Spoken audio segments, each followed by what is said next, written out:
चलिए तो आज इंग्लिश मीडियम के बच्चों के लिए फिजिक्स का आज नया टॉपिक है मेरा, पोटेंशियल एट एनी पॉइंट ना due to an electric dipole. मतलब गौर कीजिएगा कि potential at any point due to an electric dipole मतलब न किसी भी इलेक्ट्रिक डाइपोल के वजह से न किसी भी पॉइंट पी पर एट एनी पॉइंट पी, किसी भी पॉइंट पी पर हमें इलेक्ट्रिक पोटेंशियल फाइंड करना है। ठीक है ना पिछले टॉपिक में ना हम लोग पढ़े थे कि अगर पॉइंट पी जो है ना एक्सियल पोजीशन में प्रेजेंट रहता है या फिर ना इक्वाटोरियल पोजीशन में प्रेजेंट रहता है तो दोनों कंडीशन में इलेक्ट्रिक पोटेंशियल पॉइंट पी पर क्या होगा। ठीक है, तो वहाँ पर एक डिफिनिट पोजीशन था कि इक्वाटोरियल पोजीशन में रहे पॉइंट पी या फिर पॉइंट पी एक्सियल पोजीशन में रहे। ठीक है, लेकिन अब बोल रहा है कि पॉइंट पी न तो एक्सियल में है न तो इक्वाटोरियल में है, वो किसी भी पोजीशन में है। पॉइंट पी आपका न तो इक्वाटोरियल में है न एक्सियल में, कहीं पर भी वो रह सकता है। ठीक है ना, इक्वाटोरियल पोजीशन पे भी रह सकता है पॉइंट पी, न एक्सियल पोजीशन पे भी पॉइंट पी रह सकता है, और बीच में भी इधर उधर कहीं पर भी पॉइंट रह सकता है, इधर भी कहीं पर भी पॉइंट रह सकता है। तो वही आज का हमारा टॉपिक है कि किसी भी पॉइंट पी पर इलेक्ट्रिक पोटेंशियल कैसे फाइंड करेंगे ना किसी भी इलेक्ट्रिक डाइपोल के कारण, ना इलेक्ट्रिक डाइपोल के कारण। ठीक है ना, मतलब पोटेंशियल एट एनी पॉइंट ना due to an electric dipole. तो चलिए हम लोग क्या कर लेते हैं कि आपको देख रहे हैं कि यहाँ पर एक इलेक्ट्रिक डाइपोल आपको दिया हुआ है, फिगर को मैं समझाता हूँ। ठीक है, तो इलेक्ट्रिक डाइपोल दिया हुआ है minus Q charge plus Q charge, ये सेंटर O है ना, O से A का डिस्टेंस L, O से B का डिस्टेंस L, और O से ये जो पॉइंट P है ये कहीं पर भी देख रहे हैं ना, पॉइंट P इक्वाटोरियल पोजीशन नहीं है। इक्वाटोरियल मतलब क्या याद है ना आप लोगों को, परपेंडिकुलर बाइसेक्टर पे होना चाहिए पॉइंट P, तो उसको बोलते थे इक्वाटोरियल ना, इक्वाटोरियल पोजीशन में। और अगर पॉइंट पी जो है अगर ई एक्सिस पर ही आगे बढ़ के रहेगा तो उसको बोलते हैं कि पॉइंट पी एक्सियल पोजीशन में है। तो ये पॉइंट पी तो न तो एक्सियल में न इक्वाटोरियल में है, ये इक्वाटोरियल और एक्सियल के बीच, मतलब बीच में कहीं पर भी है। ठीक है ना, यहाँ पर नहीं, आप इधर भी ले सकते हैं, इधर भी ले सकते हैं, इधर भी ले सकते हैं, इधर इधर कहीं पर भी आप ले सकते हैं। ठीक है, तो पॉइंट पी जो है एक हम अपने से कोई भी पॉइंट लिए हैं जिसका सेंटर O से डिस्टेंस R है। ठीक है ना, चलिए अब देखिए आर थीटा क्या दिया हुआ है, सोच रहे होंगे आप। तो आर थीटा को बोला जाता है पोलर कोऑर्डिनेट ना, आप लोग मैथ में पढ़े होंगे कार्टेशियन कोऑर्डिनेट है, जिसमें किसी भी पॉइंट पी का ना कंडीशन, ये सिचुएशन बताया जाता है, पोजीशन बताया जाता है ना 3 5, मतलब एक्स में 3 डिस्टेंस पे 3 यूनिट पे और वाई एक्सिस में 5 यूनिट के डिस्टेंस पे है। तो ये होता है कार्टेशियन कोऑर्डिनेट। और अगर पी आर थीटा अगर लिखें तो ये है पोलर कोऑर्डिनेट। पोलर कोऑर्डिनेट में डिस्टेंस r बताया जाता है और किसी एक्सिस के या किसी लाइन के साथ बनने वाले एंगल को डिनोट किया जाता है। तो देखिए ना, ये जो आपका पॉइंट P है, तो पॉइंट P को अगर O से अगर मिलाएंगे तो ये OP लाइन जो हुआ, OP लाइन का डिस्टेंस कितना है R, तो वो डिस्टेंस R बता दिया P पॉइंट का O से। अब ये OP जो लाइन हुआ, ये जो ऐसे ना, ये जो OP लाइन है या PO लाइन है, वो डाइपोल के एक्सिस के साथ कितना एंगल बना रहा है, थीटा एंगल बना रहा है। तो इसलिए डिस्टेंस को किससे डिनोट किया, R से, और ये थीटा। ठीक है ना, तो PR थीटा ये पोलर कोऑर्डिनेट है। ठीक है ना बाबू। अब चलिए ये A से M परपेंडिकुलर ड्रा किए हैं AM ना, और B से N BN परपेंडिकुलर ड्रा किए हैं OP पे। AM परपेंडिकुलर भी है किसका, OP के। AM जो है परपेंडिकुलर है ये OP या PO के बढ़े हुए भाग पर, एक्सटेंडेड पार्ट पे। ठीक है ना, और जो BN परपेंडिकुलर है वो जनरली मतलब ओनली OP पर है। ठीक है ना, तो चलिए जो भी मैं बात आपको समझाया अब उसको लैंग्वेज में यहाँ पर लिख दे रहा हूँ कि in the given figure an electric dipole is given and we have to find electric potential at any point P whose polar coordinate now with respect to O is ना R थीटा।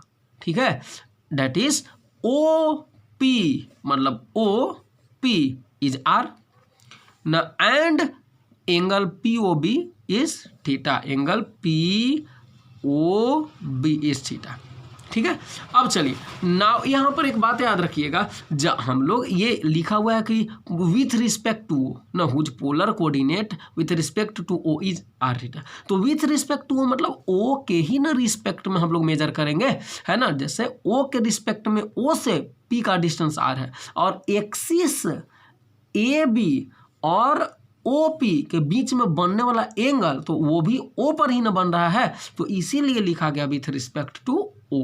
बात समझ में आया। अब चलिए now B N is perpendicular drawn from point B on O P, तो B N जो है आपका परपेंडिकुलर है ना, कहाँ से परपेंडिकुलर ड्रा किया गया तो पॉइंट बी से, किस पे परपेंडिकुलर ड्रा किया गया है तो ये ओ पी लाइन पर, ठीक है ना। अब चलिए and AM is perpendicular drawn on extended part of OP, extended part of OP from M, मतलब ये जो AM है AM वो भी परपेंडिकुलर ड्रा किया गया है किस पे, तो ये OP है ना, ये OP है, इस OP के एक्सटेंडेड या PO के एक्सटेंडेड पार्ट मतलब बढ़े हुए भाग पर, ठीक है ना। चलिए अब हम लोग क्या करते हैं, परपेंडिकुलर है तो अब इन लोग क्या बोल सकते हैं कि ये भी एक राइट ट्रायंगल बनेगा ANOB और ये भी AMO, दोनों राइट एंगल ट्रायंगल है। तो चलिए now in right angle triangle ना BON, हम लोग किस राइट एंगल ट्रायंगल चल रहे हैं ना, BON में चल रहे हैं। अब गौर से आप लोग समझिएगा, ठीक है ना, केयरफुल होकर के। तो देखिए यहाँ हम लोग कंपोनेंट तोड़ेंगे सटा कॉस थीटा सिर्फ, ठीक है ना। जैसे ये ओ बी है ना, ठीक है, ये ओ बी है लाइन और ये ओ बी जो है वो थीटा एंगल बना रहा है, किससे सट कर के थीटा एंगल बना रहा है तो ओ एन से सट कर थीटा एंगल बना रहा है, ओ एन से सट कर ना, ये ओ बी ओ एन से सट कर थीटा एंगल बना रहा है, तो ओ बी का ओ एन के डायरेक्शन में कंपोनेंट तोड़िए सटा कॉस थीटा, तो ओ एन कितना हो जाएगा, ओ एन बराबर कितना हो जाएगा सटा कॉस, मतलब ओ बी न बना रहा है तो ओ बी कॉस थीटा, और ओ बी का वैल्यू कितना है, ओ से बी ना एल है तो एल कॉस थीटा लिख सकते हैं। बात समझ में आया। तो इसी चीज़ को हम यहाँ पे लिखे हैं, जो चीज़ आपको पढ़ा है ओ एन बराबर ओ बी कॉस थीटा ना, ओ बी कॉस थीटा जो अभी लिखे हम, और ओ बी कॉस थीटा को हम लोग क्या लिख दिए एल कॉस थीटा। कोई दिक्कत। चलिए अब हम लोग लिखेंगे इन राइट एंगल ट्रायंगल, अब उसमें तो चल दिए, ये वाला राइट एंगल ट्रायंगल में चल दिए, अब इसमें चलेंगे। तो in right angle triangle AOM, तो AOM में देखिए ए, अब एक बात पहले बताइए ना, यहाँ पर भी हम सटा कॉस थीटा तोड़ेंगे, लेकिन सटा कॉस थीटा तो ये देखिए थीटा एंगल है ना पहले, तो ये जब थीटा है तो आपका वर्टेक्स अपोजिट एंगल से कितना यहाँ पर आ जाएगा थीटा एंगल बन जाएगा।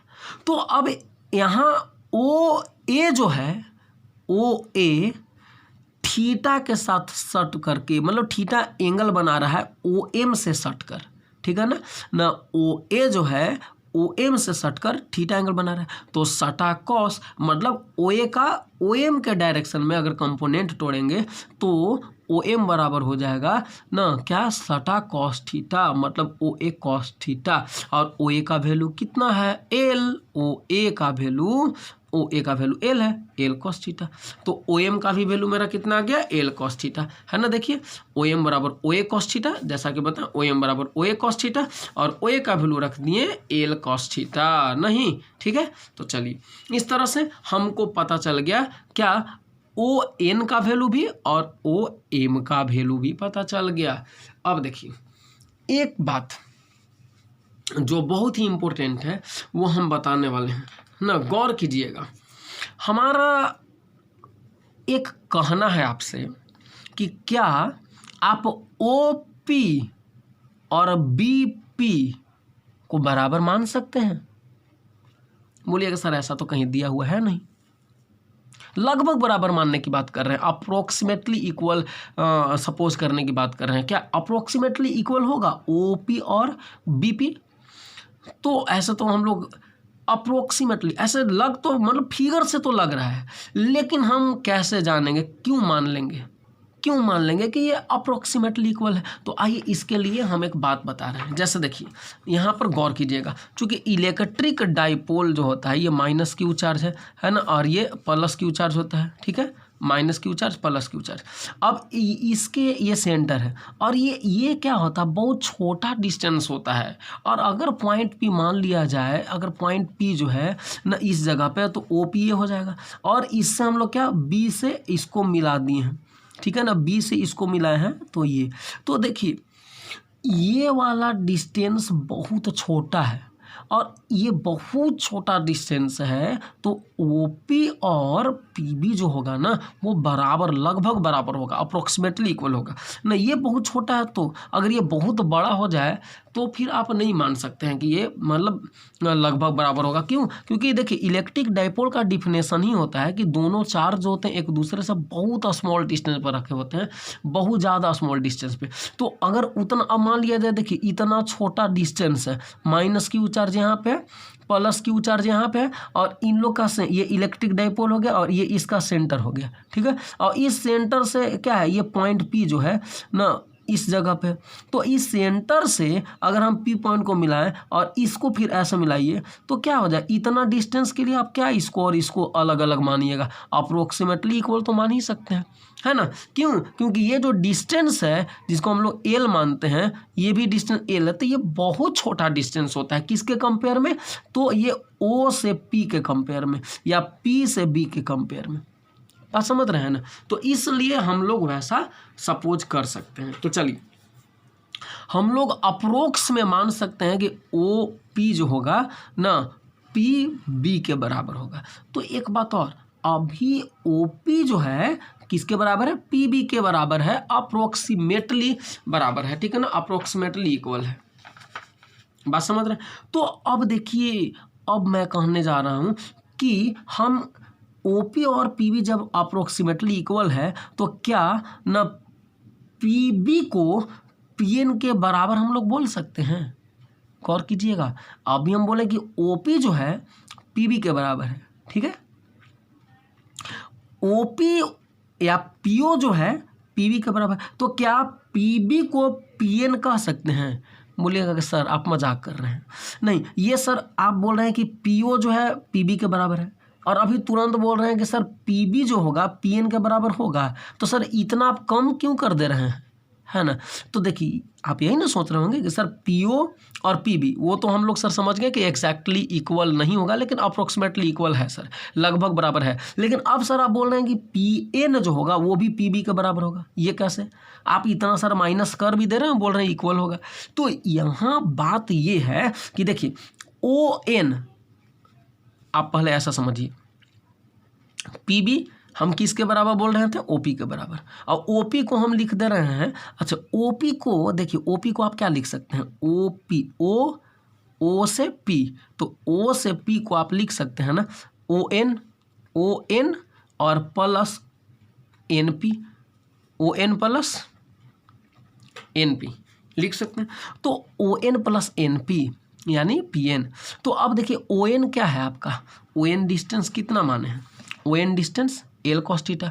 और आपको पता है ना कि एल जो होता है बहुत बहुत बहुत छोटा होता है, तो एल जब बहुत छोटा होता है तो एल कॉस थीटा भी बहुत छोटा होगा, ठीक है।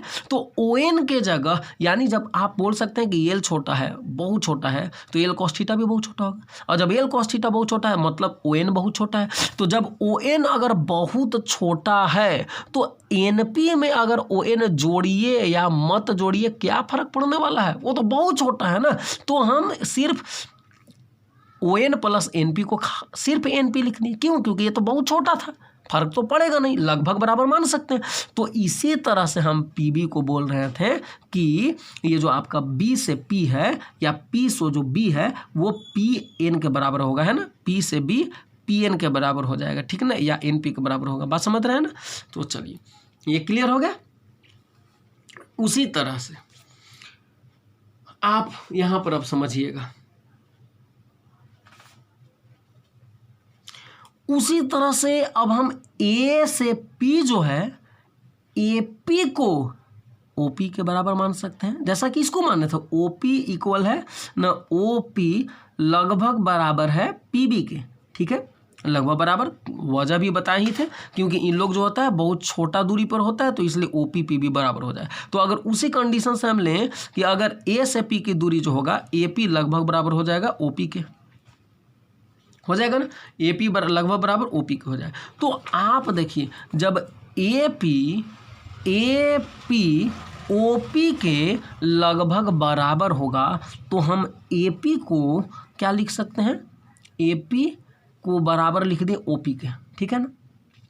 तो अब एक बात बताइए, AP जो है ना और OP, तो OP को अगर हम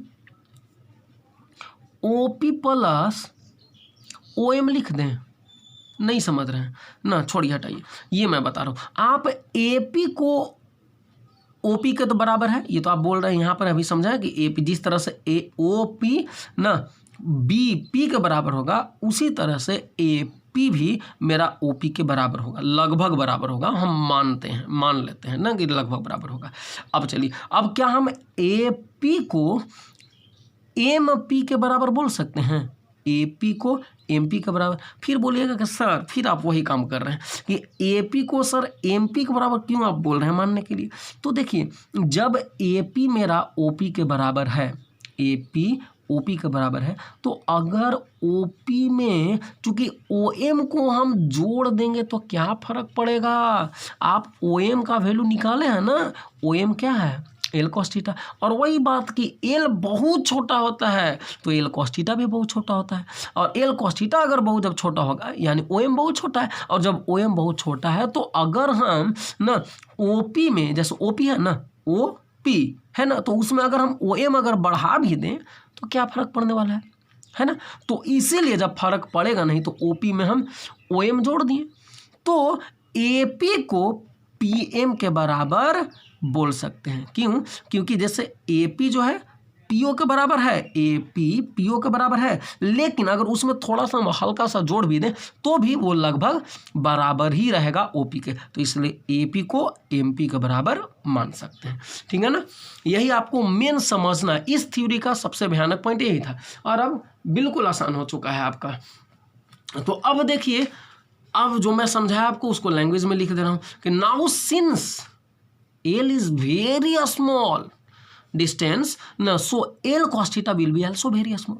अब हम बताएं ना कि L जो होता है बहुत बहुत बहुत छोटा होता है ना, यहाँ पर बताया था कि चूंकि L जो होता है बहुत छोटा होता है तो इसलिए L cos theta भी बहुत छोटा होगा। ठीक है ना, यहाँ पर since L is very small distance so L cos theta will be also ना very small, therefore we can assume PB approximately equal to PN ना, and PA approximately equal to PA, और इसी वजह से हम PB को approximately equal किसके मान सकते हैं, PB को PN के अप्रोक्सीमेटली इक्वल मान सकते हैं, है ना, PB को PN के अप्रोक्सीमेटली इक्वल मान सकते हैं, और PA को PM के अप्रोक्सीमेटली इक्वल मान सकते हैं। ठीक है ना, किसको, PA को PM के अप्रोक्सीमेटली इक्वल मान सकते हैं। ठीक है, तो चलिए, यानी PA किसके अप्रोक्सीमेटली इक्वल है, PM के, और PM को हम PO प्लस OM लिख सकते हैं। कैसे, तो आइए देखिए, PM को PM यहाँ है ना, PM को आप नहीं लिख सकते हैं PO फिर OM, मतलब PO प्लस OM लिख सकते हैं, तो PO प्लस OM हम यहाँ पर लिख दिए हैं। ठीक है ना, अब PO का वैल्यू कितना है, तो P से O का डिस्टेंस R था तो ये R लिख दिए, और OM का वैल्यू पता है ना, OM का वैल्यू कितना, L cos थीटा, यहाँ पर देख लीजिए क्या है, L cos थीटा, OM का वैल्यू L cos थीटा लिख सकते हैं। तो ये आपका हो जाएगा R plus L cos theta. उसी तरह से PB किसके अप्रोक्सीमेटली इक्वल है, PN के। ठीक है ना, PB जो है देखिए, P से B, ये जो PB है वो अप्रोक्सीमेटली इक्वल है PN के। ठीक है ना, तो PB अप्रोक्सीमेटली इक्वल PN लिख दिए, और PN को आप OP माइनस ON नहीं लिख सकते हैं। देखिए ना OP O से P यहाँ तक है, और हमको क्या लिखना है, PN को, देखिए PN को लिखना OP माइनस ON, तो देखिए OP में से अगर ON को अगर घटा देते हैं तो मेरा PN नहीं बच जाएगा। देखिए OP यहाँ से यहाँ तक मेरा OP है, और इसमें से अगर ON को माइनस कर दें तो नहीं बच जाएगा मेरा पी एन, तो इसलिए क्या लिखेंगे, पी एन बराबर O P minus O N. ठीक, अब ओ पी का value O P minus O N लिख दिए, तो ओ पी का वैल्यू कितना आर और ओ एन का वैल्यू एल कॉस थीटा, बताए ना, ओ पी का वैल्यू आर और ओ एन का वैल्यू निकाले भी हैं आप एल कॉस थीटा, तो रख दिए। ठीक है, अब एक बात और सवाल आपके मन में चल रहा होगा कि सर एक बात बताइए, उतना हम लोग को पकाएं और पका करके फिर पी और पी बी का वैल्यू निकाल रहे हैं, तो सर ये वैल्यू हम निकालेंगे क्यों, इसका ज़रूरी क्यों पड़ेगा सर हम लोगों को, है ना। सबसे बड़ा पॉइंट तो ये बनता है कि सर हम क्यों निकालेंगे, सर आप क्यों निकाल रहे हैं, आपको जानकारी है या आप रटे हुए हैं, आप याद कर लिए हैं, क्यों निकालेंगे सर हम। तो चलिए आइए उसके लिए बता रहे हैं कि देखिए आपका मेन मकसद क्या है, इस इलेक्ट्रिक डाइपोल के वजह से न पॉइंट पी पर इलेक्ट्रिक पोटेंशियल फाइंड करना। तो अगर इस पॉइंट पी पे इलेक्ट्रिक पोटेंशियल फाइंड करना है तो फर्स्ट ऑफ ऑल आप किसके चलते इलेक्ट्रिक पोटेंशियल फाइंड कीजिएगा, माइनस क्यू चार्ज के वजह से पी पॉइंट पे इलेक्ट्रिक पोटेंशियल फाइंड कीजिए, और फिर प्लस क्यू चार्ज के वजह से पी पॉइंट पर इलेक्ट्रिक पोटेंशियल फाइंड कीजिए, और फिर दोनों को ऐड कर देंगे, है ना। ऐड सिंपली, चूंकि ये वेक्टर तो ये पोटेंशियल वेक्टर क्वांटिटी तो होता नहीं है, तो दोनों को बस सिंपली ऐड कर देंगे। माइनस क्यू चार्ज के द्वारा पी पॉइंट पर पोटेंशियल फाइंड कीजिए, फिर प्लस क्यू चार्ज के द्वारा पी पॉइंट पर पोटेंशियल फाइंड कीजिए और दोनों को जोड़ देंगे। करेक्ट, बिल्कुल, यहाँ तक तो हम समझ गए आप लोग। अब एक बात बताइए कि जब माइनस क्यू चार्ज के चलते पी पॉइंट पर पोटेंशियल फाइंड कीजिएगा तो फार्मूला क्या लगाइएगा, बिल्कुल आप बोलिएगा sir 1/4 pi epsilon naught Q by R. तो क्यू बाई आर के जगह आप क्या लिखिएगा, ए पी, चूँकि माइनस क्यू के वजह से निकाल रहे हैं तो आर के जगह ए पी निकालेंगे। तो ए पी आपको पता रहेगा तब ना, तो पता तो है नहीं, तो उसी को पता करने के लिए हम इतना काम किए और तब ए पी निकाले हैं, मतलब पी ए निकाले हैं इतना। ठीक है ना, ये जो हम लिखे इतना, या फिर ये जो कंस्ट्रक्शन किए ना, यहाँ से एल है तो इसको हम लोग तोड़ें, एल कॉस थीटा, ये भी एल कॉस थीटा तोड़ें ना, ओ एन और ओ एम, ये क्यों तोड़ें, क्यों इतना सारा काम किए, तो इस ए पी का वैल्यू निकालने के लिए। और भी अब देखिए प्लस क्यू आवेश के द्वारा पी प्लस क्यू चार्ज से या प्लस क्यू चार्ज की वजह से अगर पी पॉइंट पर आप पोटेंशियल फाइंड करना चाहिएगा तो उसके कारण आपको क्या फार्मूला लगाएंगे, 1/4 pi epsilon naught Q by R. तो क्यू बाई आर के जगह आप बीपी प्रयोग कीजिएगा, तो बीपी का भी आपको वैल्यू चाहिए, तो वही ना हम लोग निकाले हैं बीपी का वैल्यू। ठीक है ना, समझ में आया, कोई दिक्कत। तो चलिए अब हम लोग टू द पॉइंट आते हैं कि दोनों के चलते अगर हमें पी पॉइंट पे इलेक्ट्रिक पोटेंशियल फाइंड करना है तो पहले इसके चलते निकालेंगे, फिर इसके चलते निकालेंगे और दोनों को ऐड कर देंगे। तो आइए ना, now electric potential at point P due to minus Q charge placed at A. अब हम क्या करेंगे कि जो ए पॉइंट पे माइनस क्यू चार्ज प्रेजेंट है उसके चलते पॉइंट पी पर इलेक्ट्रिक पोटेंशियल फाइंड करते हैं। तो पोटेंशियल लेट करते हैं V1 बराबर 1/4 pi epsilon naught Q by R. तो 1/4 पाई एप्सिलॉन क्यू के जगह माइनस क्यू करेंगे, ठीक है ना, और आर के जगह ए पी, जैसा कि अभी भी बताया था आपको ए पी। तो 1/4 pi epsilon minus Q by A P का वैल्यू आप लोग फाइंड किए, R plus L cos theta रख दिए। अब किसके चलते निकालेंगे, तो and electric potential at point P due to plus Q charge placed at point A, मतलब अब प्लस क्यू चार्ज के मदद से, तो अब प्लस क्यू चार्ज जो कि आपका पॉइंट बी पर प्रेजेंट है उसके द्वारा पॉइंट पी पर कितना इलेक्ट्रिक ये पोटेंशियल होगा, तो V2 equal to 1/4 pi epsilon Q by R ना, और 1/4 pi epsilon Q by BP ना, चूंकि क्यू बाई बी से पी बीपी डिस्टेंस हो जाएगा, तो V2 बराबर 1/4 पाई एप्सिलॉन क्यू और बीपी का वैल्यू आप पता कर लिए हैं R minus L cos theta. अब देखिए अब तो दोनों हम लोग निकाल लिए, है ना, प्लस क्यू चार्ज के द्वारा भी माइनस क्यू चार्ज के द्वारा भी, तो अब दोनों को क्या करेंगे, जोड़ देंगे, ऐड कर देंगे। तो so the total potential at point P will be V1 plus V2। तो V1 का वैल्यू आप यहाँ से रख दीजिए 1/4 pi epsilon nought minus Q by R plus L cos theta रख दिए ना, और V2 का वैल्यू यहाँ से रख दीजिए, रख दिए। अब देखिए दोनों को गौर से देखिए, Q कॉमन है, 4 पाई एप्सिलॉन नॉट भी कॉमन है, तो कॉमन लीजिएगा तो यहाँ बचेगा -1 बटा में R plus L cos theta, यहाँ पर +1 बटा R minus L cos theta. अब चलिएगा देखिए, तो अब हम लोग क्या किए हैं, ये है आपका भी यहाँ तक हुआ, तो Q जो है हम लोग यहाँ पर 4 पाई एप्सिलॉन ये बाहर था। अब क्या करते हैं, आपको समझाने के लिए ये वाला प्लस वाले को हम इधर कर लिए, माइनस वाले को बाद में लिख दिए, कोई दिक्कत नहीं ना। इसको इधर, इसको इधर। अब प्लस माइनस माइनस हो गया अगले स्टेप में, ठीक है ना। ये 10 का 10 उतर गया है आपका ना, Q/4 पाई एप्सिलॉन नॉट। फिर इसका आप एलसीएम ले लीजिए, एलसीएम ले लिए R minus L cos theta, R plus L cos theta ना। R minus L cos theta से R minus L cos theta कटेगा तो बचेगा R plus L cos theta, और R plus L cos theta से 1 में गुना कीजिए तो R plus L cos theta आएगा। माइनस है तो माइनस दिए, R plus L cos theta से R plus L cos theta cut जाएगा, तो R minus L cos theta से 1 में गुना कीजिए तो ये आ जाएगा। अब बताइए क्या, R plus L cos theta वैसे ही नोट कर लिए, minus R minus minus plus L cos theta, A minus B, A plus B, A square minus B square. तो अब R से R तो काट सकते हैं, तो एल और L cos theta, L cos theta 2 L cos theta.